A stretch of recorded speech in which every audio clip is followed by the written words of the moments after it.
Assalamualaikum warahmatullahi wabarakatuh. Salam sejahtera untuk kita semua. Shalom, Om Swastiastu, Nano Buddhaya, salam kebajikan. Perkenalkan, saya Wiwit Fitania, dosen tetap di program studi profesi kebidanan Stikes Jayapura. Saat ini saya sedang mengikuti proses sertifikasi dosen gelombang 1 tahun 2025 yang diselenggarakan oleh Kemendikti Sentek. Video ini dibuat sebagai bagian dari pernyataan diri dosen dalam rangka unjuk kerja Tridharma Perguruan Tinggi yang disebut dengan PDD UKTP. Pada kesempatan ini saya akan menyampaikan pengantar salah satu mata kuliah yang saya ampuh, yaitu asuhan persalinan dan bayi baru lahir. Mata kuliah ini ditujukan untuk mahasiswa kebidanan semester 5 dengan bobot 3 SKS dan merupakan mata kuliah wajib. Perkuliahan ini dilaksanakan sebanyak 16 kali pertemuan, terdiri dari 14 kali tatap muka dan 2 kali ujian berupa ujian tengah semester dan ujian akhir semester. Adapun CPL pada mata kuliah ini meliputi CPL 3, 4, 5, dan 6. Adapun deskripsi mata kuliah asuhan kebidanan persalinan dan bayi baru lahir, yaitu mata kuliah ini memberikan kompetensi kepada mahasiswa untuk asuhan kebidanan yang komprehensif pada ibu bersalin dan bayi baru lahir secara fisiologi sesuai standar praktik dengan pendekatan humanistik, budaya, dan teknologi berbasis bukti dalam konteks global dan lokal. Untuk capaian pembelajaran mata kuliah yang diharapkan antara lain CPMK 1, mahasiswa mampu menguasai konsep fisiologis dan psikologis persalinan serta menjelaskan faktor-faktor yang mempengaruhi proses persalinan dalam konteks budaya dan individu. CPMK 2, mahasiswa mampu menganalisis kebutuhan dasar dan risiko ibu bersalin serta menguraikan peran bidan dalam memberikan asuhan komprehensif sesuai standar profesi. CPMK 3, mahasiswa mampu melaksanakan asuhan kebidanan pada kelas 1 hingga 4 serta mengaplikasikan prinsip kenyamanan, manajemen nyeri, dan patient safety dalam proses persalinan. CPMK 4, mahasiswa mampu mengintegrasi keterampilan klinis, komunikasi, dan kolaborasi interpersonal dalam pelayanan persalinan dan bayi baru lahir, baik dalam kondisi normal maupun kompleks. CPM kelima, mahasiswa mampu mendokumentasikan asuhan kebidanan menggunakan partograf dan teknologi digital serta merancang promosi kesehatan berbasis evidence-based dan asesmen risiko. Adapun materi pembelajaran pada mata kuliah ini yaitu konsep dasar dan fisiologi persalinan, faktor-faktor yang mempengaruhi proses persalinan, kebutuhan dasar dan psikologis ibu dalam proses persalinan, identifikasi risiko dan analisis data pekajian persalinan, peran dan tanggung jawab bidan dalam asuhan persalinan, asuhan kebidanan pada kelas 1, 2, 3, dan 4, prinsip kenyamanan, manajemen nyeri, dan patient safety, keterampilan klinis dalam persalinan normal dan kondisi kompleks, komunikasi terapeutik dan kerja tim kolaborasi dalam persalinan, pendokumentasian asuhan persalinan, patograf dan sistem digital, risk assessment tools pada ibu dan bayi baru lahir, serta strategi promosi kesehatan berbasis bukti dalam konteks persalinan. Dalam proses belajar mengajar, saya menggunakan pendekatan DIA, Delivery, Interaction, dan Assessment. Delivery, materi disampaikan melalui presentasi interaktif RPS yang dapat diakses mahasiswa, serta media digital seperti video, e-book, quizzes, Kahoot, Boardwall, dan Canva. Interaction, interaksi antara dosen dan mahasiswa dilakukan melalui diskusi aktif, tanya jawab, kolaborasi kelompok, dan refleksi bersama. Untuk assessment, penilaian terdiri dari formatif meliputi kuis, tugas individu dan kelompok, serta penilaian sikap dan keterampilan. Sumatif berupa ujian tengah semester dan ujian akhir semester sebagai penilaian akhir.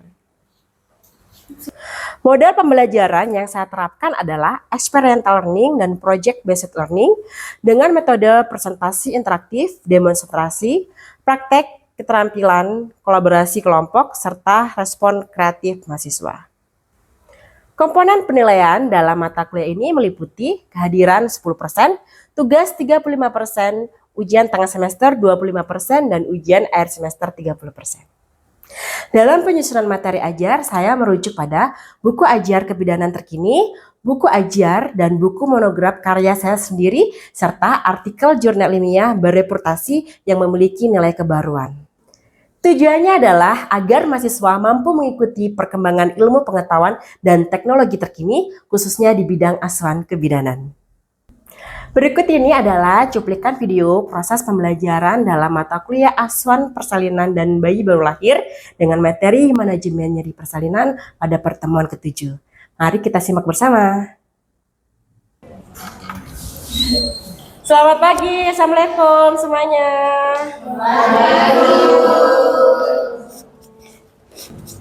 Oke, bagaimana kabarnya pagi hari ini semuanya? Sehat? Sehat, oke. Sebelum kita mulai, saya absen terlebih dahulu ya. Semuanya hadir? Ada yang Oke, gimana? Kemarin yang Ibu sudah share materinya, ada yang sudah belajar belum? Sudah, Ibu. Sudah dibaca-baca belum? Sudah, Ibu. Oke, berarti kalau sudah dibaca, kira-kira materi yang akan kita lakukan di hari ini, yang akan kita diskusikan, kira-kira materi apa? Manajemen nyeri. Oke, baik semuanya. Oh ya, sebelum Ibu mulai tentang materinya, Ibu ingin tahu sih, sebelumnya kan kita sudah membahas materi tentang apa? Asuhan pada kelas 1 sampai dengan Kelas 4. Oke, kalau kayak gitu, Ibu akan review dulu sedikit. Kira-kira apa sih asuhan kelas 1 sampai dengan 4? Ada yang bisa menjawab? Kita review ulang ya. Mungkin apa? Hilmi? Izin menjawab, Oke. Ibu. Untuk asuhan pada kelas 1 itu kalau pembukaan, kemudian kelas 2 itu pengeluaran janin, kelas 3 itu pengeluaran plasenta, kelas 4 itu observasi atau evaluasi. Oke, benar sekali ya. Kalau gitu yang lainnya masih ingat? Sekarang kita akan membahas tentang materi manajemen nyeri persalinan. Kira-kira apa nih hubungannya dari materi yang kemarin, asuhan kelas 1 sampai dengan 4 dengan manajemen nyeri persalinan ini? Kira-kira ada yang bisa menjawab? Izin Ibu, untuk materi yang kemarin kelas 1 sampai kelas 4 hubungannya dengan nyeri persalinan untuk kita mahasiswa kebidanan, bagaimana sih kita mengetahui nyeri pada persalinan dan materi kemarin itu saling berhubungan karena masih satu padu sama persalinan, seperti itu. Oke. Yang lainnya? Ada yang jawab? Oke, kalau gitu kita lanjut aja ya. Kita langsung aja, tujuan pembelajarannya mungkin kemarin sudah dibaca ya. Jadi untuk apa kita belajar ini sangat penting sekali supaya kalian tahu nanti bagaimana memberikan asuhan pada ibu bersalin khususnya untuk manajemen nyeri persalinan ini. Ya, apa sih yang harus dilakukan kalian nantinya kalau mendapatkan kasus, aduh pasien saya tuh nyeri sekali sampai benar-benar tidak bisa terkontrol, kira-kira harus bagaimana ya. Nah, apa itu nyeri sekarang? Pernah ngerasakan nyeri, sakit? Pernah? Nah, kalau bersalinan, ada yang sudah bersalin? Oke, jadi nyeri persalinan itu adalah sensasi yang tidak nyaman yang dirasakan oleh seorang ibu, ya, di mana ibu itu merasa seperti sakit, kemudian yang terkadang tidak bisa disebutkan ya di area mana dia sakit, ya. Kemudian yang biasanya kalau pada kasus persalinan disebabkan oleh banyak hal, karena kontraksi, ya, kemudian karena pembukaan ataupun bisa secara fisik, psikis maupun lingkungan. Itu saling berkaitan. Ya. Nah, sebenarnya nyeri persalinan itu bersifat fisiologi. Fisiologi dalam arti ya nggak ada masalah. Semua ibu bersalin akan merasakan nyeri. Nggak ada tuh ibu bersalin yang nggak nyeri, nggak ada. Semuanya pasti akan merasakan nyeri. Tapi kalau ini tidak bisa kita atasi, kita tidak tahu bagaimana teknik untuk mengatasi rasa nyeri itu untuk pada seorang ibu bersalin, maka rasa nyeri itu akan bisa bersifat patologis. Ya. Jadi seperti itu. Nanti kalian kalau jadi bidan jangan tambah ibunya sakit, aduh ibu, sudah biar saja. Nggak tambah ibu ngerasa rileks, nyaman, yang ada visual malah bisa jadi patol. Ya. Oke, ingat kan? Tadi kan kemarin kita belajar juga tentang faktor-faktor yang mempengaruhi persalinan. Nah, faktor-faktor ini juga bisa mempengaruhi apa? Nyeri persalinan. Ya, yang pertama ada power atau kekuatan kontraksi. Masih ingat kontraksi apa? Nama lain kontraksi apa? His. Ya, benar. Nah, his yang kuat, ya kuat itu kayak kenceng, nggak berhenti, itu menyebabkan rasa nyeri yang hebat juga pada ibu. Makanya his yang terlalu kuat, ibu akan merasa kesakitan sekali. Ya, apalagi kalau pembukaannya semakin besar. Kemudian yang kedua, passenger, yaitu janinnya.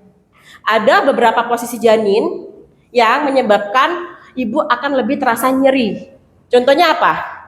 Masih ingat nggak ibu ngajarin? Posisi janin ada yang anterior, posterior, ya, sungsang, lintang. Kira-kira anterior dengan posterior lebih rasa sakit mana? Kemarin ibu sudah jelaskan loh. Anterior atau posterior? Anterior. Siapa yang anterior? Coba katakan. Anterior tuh yang menghadap ke punggungnya ke depan, posterior yang punggungnya ke arah ibu. Lebih sakit kemana? Yang ke ibu. Yang berarti apa? Posterior. Oke. Kemudian ada juga karena jalan lahir. Jalan lahir ini bisa apa? Panggulnya, kemudian apanya lagi? Perineumnya yang kaku. Nah, itu juga bisa mempengaruhi nyeri. Kemudian psikis. Ibu yang cemas, ibu yang ketakutan, ibu yang kurang percaya diri, itu juga bisa mempengaruhi. Begitu juga dengan posisi. Yang sering terjadi posisi pada saat ini bersalin yaitu adalah tidur. Tapi kadang-kadang posisi tersebut malah memperlama. Ya, ada beberapa kasus seperti itu juga dapat mempengaruhi. Nah, konsep kenyamanan dalam persalinan yang pertama ada lingkungan yang mendukung, ya. Di mana lingkungan yang mendukung ini adalah lingkungan yang membuat ibu merasa rileks dan nyaman. Contohnya mungkin suasananya, ya, suasananya tuh kayak homey banget seperti rumah. Ada yang merasa kayak takut dengan banyak terlalu alat, kemudian kebisingan, ramai. Dia lebih memilih untuk ketenangan. Nah, seperti itu. Kemudian privasi. Ada beberapa juga yang tidak ingin dilihat oleh banyak orang. Tapi ada juga loh yang ternyata tidak mau sendiri. Dia justru kayak support systemnya itu ketika ada beberapa teman atau keluarga yang mendampingi. Ada yang seperti itu. Jadi kita nggak bisa samakan ya. Kemudian yang ketiga adalah kontrol diri ibu. Gimana ibu itu bisa tahu rasa nyerinya itu seperti apa dan apa yang dia harus lakukan. Ini yang terpenting. Ya. Nah, ini adalah mekanisme dari kenapa nyeri itu bisa terjadi. Jadi fisiologinya nyeri itu bisa terjadi pada kala 1, 2, dan 3. Dimana kalau sumbernya kala 1 itu biasanya karena kontraksi yang terlalu kuat, his, ya. Kemudian adanya pembukaan serviks. Jenis nyerinya yaitu visceral pain, yaitu bagian kalau sumbernya kala 1 itu biasanya karena kontraksi yang terlalu kuat, his, ya. Kemudian adanya pembukaan serviks. Jenis nyerinya yaitu visceral pain, yaitu bagian dalam.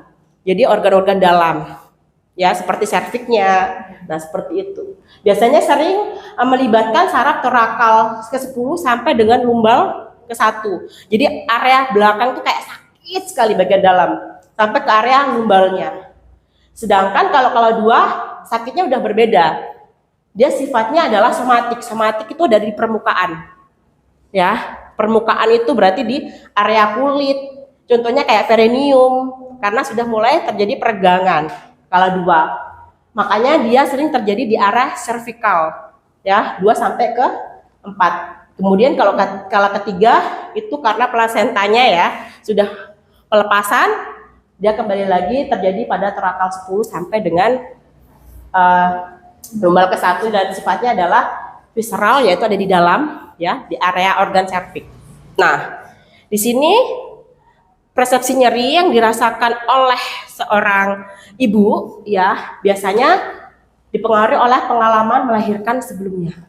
Banyak ibu-ibu yang merasa trauma, takut untuk melahirkan kembali karena memiliki pengalaman yang kurang enak, kurang bagus, ya. Kemudian tingkat kecemasan dan rasa takut, budaya dan keyakinan, serta harapan terhadap proses melahirkan. Oke, sekarang saya ingin kalian melihat, saya ingin memberikan kasus kepada kalian.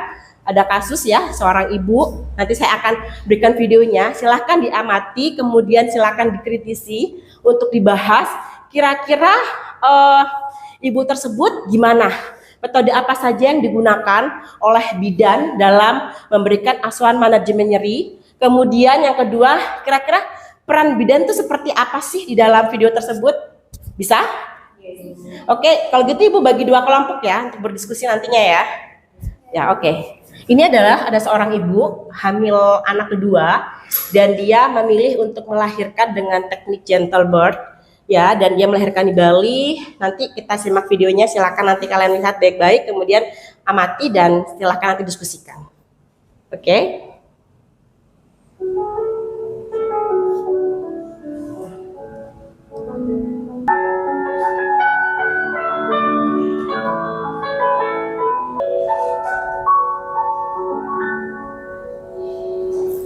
Oke, tadi sudah lihat videonya?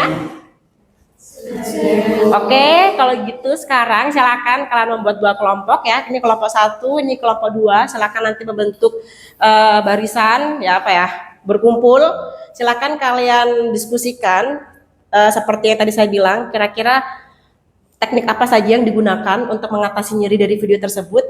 Terus bagaimana peran bidan, ya, yang kaitannya dengan hal tersebut, dan kira-kira proses persalinannya yang kalian ini seperti apa? Apakah berlangsung dengan sangat menyeramkan, bahagia, atau bagaimana? Silakan nanti kalian diskusikan. Oke, saya kasih waktu 10 menit ya. Silakan, yuk.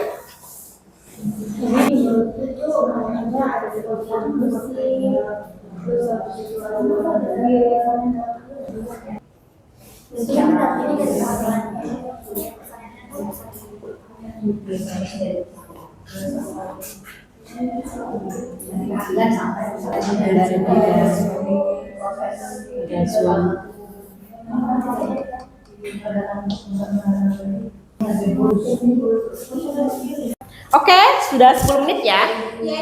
Oke, kalau begitu saya ingin nanti pendapat dari masing-masing kelompok. Kita mulai dari kelompok 1 dulu. Gimana hasil diskusinya? Dari kasus yang tadi sudah dilihat sama-sama?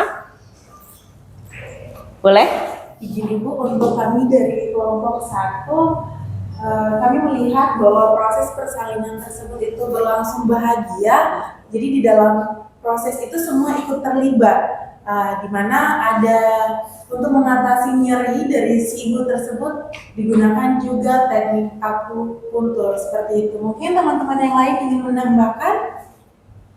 Untuk saya menambahkan dari suasana musiknya, terus bidan sama berperan bidan sama suaminya juga sangat mendukung untuk proses persalinan. Di dalam persalinan tadi juga ada di mana ibu sendiri itu terlibat dalam proses persalinannya. Kemudian juga ada teknik-teknik lain selain dari akupuntur tadi, ada acupressure juga. Kemudian ada water birth di mana untuk mengurangi nyeri selama persalinan. Oke, mungkin yang lainnya ada tambahan? Gak ada? Sementara itu, untuk kelompok 2 bagaimana? Itu dalam video tadi yang kita dapatkan bahwa ternyata persalinan itu sangat nyaman, terjadi skin to skin dan keterlibatan keluarga, serta ada juga yang namanya doula, yaitu pendamping ibu dari kehamilan dia bisa ataupun persalinan sampai dia postpartum. Kemudian ada teknik lotus birth yang artinya tidak langsung terjadi pemotongan tali pusat antara placenta dan juga bayinya, kemudian terjadi proses laktasi juga. Yang lain mungkin untuk peran bidan dan lain sebagainya? Kelompok 2? Ya Ibu, di dalam video itu suami sebagai berperan sangat aktif, proaktif sekali dan tidak terlihat intervensi yang secara patologis ya. Jadi fisiologis sekali, tidak sama sekali terlihat ada banyak gerakan-gerakan atau metode-metode yang selalu mengintervensi. Ibu betul-betul diberikan waktu, diberikan keluasan untuk bisa menikmati persalinannya. Oke, berarti kalian keren banget ya belajarnya kemarin Ibu kasih apa namanya? Silakan belajar materi ini. Ternyata tanpa Ibu menjelaskan banyak, kalian sudah tahu teknik-teknik apa ya, mengurangi rasa nyeri. Tahu tadi ada kayak akupuntur, akupressure, ada juga tadi rebozo, ya. Oke, boleh kembali lagi ke depan. Tadi yang dari beberapa kelompok 1 dan kelompok 2 yang sudah disebutkan tadi tentang kira-kira teknik apa saja ya. Yang pertama tadi kelompok 1 mengatakan ibunya belajar untuk tenang, bernafas tadi ya kan. Kalau kalian lihat tadi kayak hirup, keluarkan lagi, teknik relaksasi itu termasuk dari teknik napas, yaitu teknik relaksasi untuk bagaimana ibu mengelola atau mengontrol rasa nyerinya. Ya, itu sering digunakan sekali. Yang paling sering biasanya kita anjurkan ibu, ayo tarik nafas yang dalam. Nah, seperti itu. Kemudian ada teknik sentuhan dan pijatan. Tadi itu benar. Aku pressure, banyak jenisnya. Ada counter pressure, aku pressure. Nah, itu teknik yang bagaimana memijat daerah-daerah atau titik-titik tertentu yang berfungsi untuk mengurangi rasa nyeri pada ibu bersalin. Itu benar banget tadi kelompok 1 dan 2 juga menyebutkan. Ada relaksasi juga. Relaksasi ini banyak juga ya tipenya ya. Macam-macamnya dengan suara, dengan sentuhan juga, dengan mungkin suasananya, lingkungannya ya. Kemudian ada musik.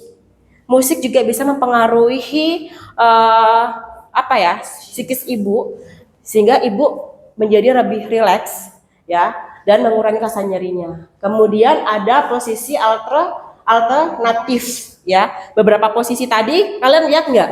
Ada posisi yang di bal gym, di bola, ibunya maju mundur, kemudian ibunya berdiri, ibunya goyang-goyang. Nah, itu juga bisa mempengaruhi. Terkadang banyak orang yang malah tidur tuh rasa nyerinya semakin bertambah, maka dibuat untuk bergerak. Ya. Makanya kalian pernah ngeliat nggak bedan viral yang mengajarkan apa tuh Zumba, kemudian kayak bedan novel yang goyang-goyang. Nah, itu salah satu teknik untuk mengurangi rasa nyeri. Ya. Kemudian ada hidroterapi. Contohnya kayak tadi itu yang melahirkan di air waterbird ataupun ibu dengan mandi air hangat itu juga bisa mengurangi rasa nyeri. Dan sebenarnya banyak lagi yang bisa kita eksplor ya. Sekarang banyak lagi jurnal-jurnal, nanti kalian bisa cek di buku ibu juga ada, kalian bisa baca maupun yang kemarin ibu sudah share RPS itu kan ada sumber-sumber materi, kalian bisa cari lagi di situ, banyak sekali yang bisa kita pelajari untuk bagaimana kita mengatasi rasa nyeri ini. Ya, kemudian apa sih peran bidan? Peran bidan di sini yang pertama memberikan dukungan emosional. Jadi bidan itu jangan tambah membuat ibu panik, takut. Aduh ibu jangan begitu. Nah, yang ada ibunya tambah ikut panik. Jadi seorang bidan harus bisa tenang, ya, menguasai situasi. Kalau ibunya cemas, ketakutan, panik, jangan tambah. Aduh ibu jangan begitu, nanti bayinya kenapa? Bayinya nanti nggak bisa nangis. Yang ada ibunya tambah kepikiran, aduh bayiku lahir nggak bisa nangis, gitu kan? Nah, beri ibu tenang ya, supaya oksigennya masuk ke dalam tubuh ibu bagus. Nah, jelaskan yang benar-benar membuat ibu tuh malah membuat percaya diri, jangan membuat ibu tambah gelisah. Ya. Kemudian yang kedua, edukasi dan komunikasi benar. Selalu berikan edukasi dan komunikasi, kira-kira tindakan apa yang perlu ibu lakukan. Jangan ya ibu miring-miring, itu baik untuk bayi ibu, enggak. Harus tahu ibu kenapa harus miring, kenapa ibu harus berdiri, kenapa ibu harus bergerak, itu tujuannya untuk apa, karena harus tahu dan itu harus diberitahukan kepada ibu. Kemudian menjamin privasi dan ketenangan, ya seperti tadi yang ibu bilang. Kemudian memfasilitasi keterlibatan ibu, jadi enggak semuanya bidannya, ibu nurut enggak ya? Ini tuh apa namanya? Kalau ibu nggak nurut nanti bidan juga nggak bisa tolong, nggak bisa. Kita sama-sama ya Bu. Bidan juga bantu, Ibu juga. Karena semuanya ini memerlukan apa? Kekuatan Ibu. Jadi Ibu harus percaya diri, Ibu harus semangat, Ibu harus kuat. Nah, seperti itu. Libatkan Ibu untuk aktif dalam proses persalinannya. Ya. Nah, kemudian adanya kolaborasi dan responsif kayak tadi itu, kalau kalian lihat, bidan nggak bekerja sendiri, ada dula, ada beberapa terapis, ya kayak akupuntur kan nggak boleh bidan. Nah, kemudian melibatkan siapa lagi? Suami dan anaknya, keluarganya dilibatkan. Jadi ibu happy, bahagia, ya. Oke, gimana? Kira-kira dari sekian tadi ada yang ditanyakan, Ibu persilahkan untuk bertanya. Saya izin bertanya, apa metode manajemen nyeri persalinan yang paling efektif untuk mengurangi nyeri selama proses persalinan? Oke, untuk metode yang paling efektif, kira-kira dari teman-teman semuanya ada yang tahu nggak metode apa yang efektif? Sebelum saya jawab. Izin Ibu, untuk tekniknya itu tergantung dari ibunya, dari kesukaan ibunya sendiri, karena tiap orang kan kesukaannya berbeda-beda Ibu. Jadi tergantung ibunya, kita kembalikan lagi ke ibunya tentang teknik apa yang ibu sukai. Ya, benar ya. Jadi semuanya itu tergantung dari masing-masing ibunya, individunya ya. Karena ada beberapa orang yang nggak suka disentuh. Karena saya pengalaman ada beberapa orang yang emang enak dipijit toh, tapi pada saat disentuh, aduh jangan pegang-pegang, saya nggak suka. Jadi memang dia nggak bisa dengan teknik sentuhan. Kayak aromaterapi. Biasanya orang diberikan aromaterapi seperti lavender, mawar, itu dia senang. Ada beberapa saya mual sama muntah. Ya, berarti jangan digunakan. Jadi cari teknik yang tepat. Makanya itu gunanya kalian menjadi bidan. Kalian harus tahu berbagai macam teknik untuk mengatasi rasa nyeri. Sudah cukup? Oke, karena waktu kita tinggal 5 menit lagi. Sebelum saya tutup, silahkan kerjakan kuis sebentar aja ya. Kira-kira Ibu ingin tahu, mengevaluasi kira-kira kalian dari yang tadi kita sudah pelajari sama-sama, paham tidak tentang manajemen nyeri ini? Silakan scan barcode-nya.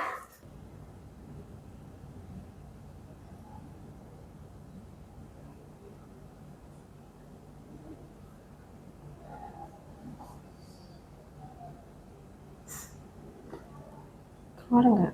Keluar ya Banda? Masuk. Oke, bagus semua tadi dari hasil kuisnya. Ternyata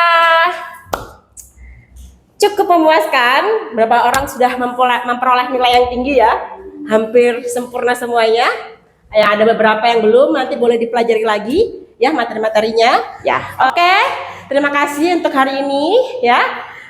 Jangan lupa Ibu akan share juga materi yang akan datang, dipelajari lagi dan dikerjakan tugas-tugas yang sudah diberikan. Oke, semuanya Ibu akhiri ya.